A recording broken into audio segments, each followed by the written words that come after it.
નમસ્કાર મિત્રો, અનેક પવિત્ર સંતોની ભૂમિ એટલે ભાવનગર. પરમ પૂજ્ય બજરંગદાસ બાપાનું પ્રાગટ્ય ભાવનગર શહેરથી 100 કિમી દૂર આવેલા અધેવાડા ગામ પાસે 1 કિમી અંદર ઝાંઝરિયા હનુમાન દાદાના શરણમાં થયેલું. પૂજ્ય બાપાશ્રીના માતાનું નામ શિવકુંવરબા અને પિતાનું નામ હરિદાસજી હતું. પિતાશ્રી વલભીપુર પાસે લાખણકા ગામમાં નિવાસ કરતા હતા. તેમનું મોસાળ બુધેલ પાસે માલપર ગામે હતું. તેમના માતાશ્રી લાખણકાથી પિયર માલપર આવી રહ્યા હતા. એ સમયે કાસા રસ્તાઓ હતા, વાહનોની સગવડ નહોતી. ત્યારે અધેવાડા ગામ પાસે શમશાનની સાપરી પાસે વિસામો ખાવા બેઠા. એ સમયે નદીની આસપાસ 2-3 બહેનો કપડાં ધોતી હતી. તેઓ માતાશ્રી પાસે આવ્યા.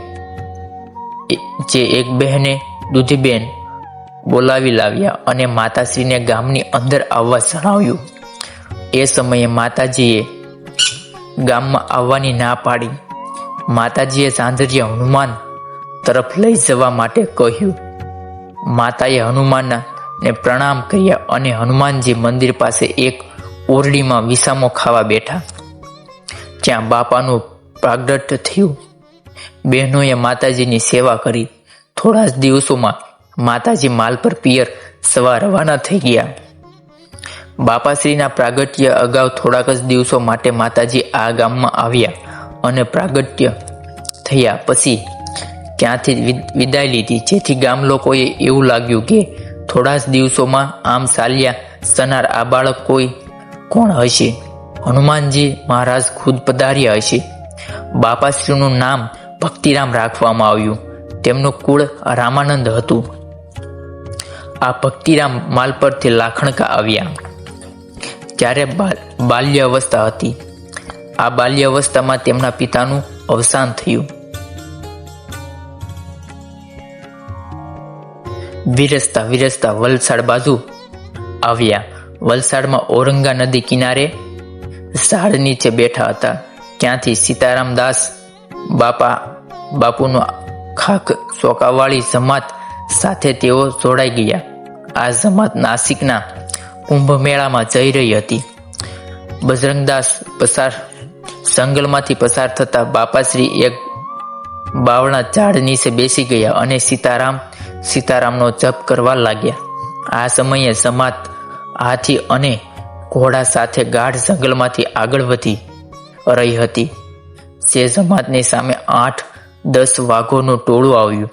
આ ટોળાને જોઈ હાથી પણ અટકી ગયો. આ સમયે સીતારામદાસ બાપુએ બજરંગદાસને બોલાવવાનું કહ્યું. બજરંગદાસ બાપા ત્યાં પધાર્યા અને વાઘના ટોળાને વચ્ચે ઊભા રહીને નૃસિંહ પરમાત્માની સ્તુતિ કરી અને એ વાઘોનું ટોળું ત્યાંથી શાંતિ સીતે ચાલ્યું ગયું. આ રીતે સીતારામદાસ બાપાની જમાતે બસાવી લીધી. ત્યારબાદ બાપાશ્રી કુંભ મેળાના દર્શન કરી વેજલપુર અને ત્યાંથી સુરત પધાર્યા. સુરતમાં તેઓ રોજ અશ્વિનકુમાર ઘાટ ઉપર જતા. બાપાશ્રી રેલવે સ્ટેશનની બાજુમાં એક માળીની દુકાનેથી ગુલાબનું ફૂલ ખરીદતા. બાપાશ્રી આ ફૂલ લઈ ઘોડાગાડીમાં બેસી અશ્વિનકુમાર ઘાટ ઉપર જતા. ત્યાં હોડીમાં બેસી ગુલાબનું ફૂલ લઈ લગભગ 1-1.5 કલાક તાપી નદીમાં નૌકા વિહાર કરતા. નૌકા વિહાર દરમિયાન ગુલાબનું ફૂલ આકાશમાં ઉડાડતા. આ રીતે એ ગુલાબનું ફૂલ અશ્વિનકુમારને ચઢાવતા. આ અશ્વિનકુમાર એ દેવોના વેદ ગણાય છે. સુરતથી બાપા ફરતા વલભીપુર આવ્યા. ત્યાંથી બાપા ઢસા આવ્યા અને ત્યારથી પાલીતાણા પધાર્યા અને પાલીતાણાથી બગડાણા. મિત્રો, બગડાણામાં જૂની પોલીસ લાઇન સામે સોરામાં પોતાનું આસન સમાવ્યું.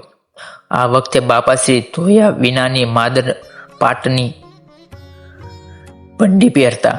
બાપાશ્રીએ નાવા ધોવા કે દાંતણ પાણી માટે પૂજા પાઠ માટેના કોઈ નિયમ કે વ્રત ન હતા.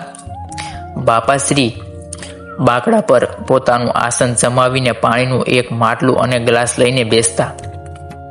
બાજુમાં તોણી થકાવતા. આ રીતે બાપા લહેર કરતા. બાપા ઘણી વખત બગદાણાથી ભાવનગર પણ પધાર્યા. પરમ પૂજ્ય બજરંગદાસ બાપાએ મહુવા તાલુકામાં બગદાણા ગામ પાસે પોતાનું નિવાસ સ્થાન બનાવ્યું.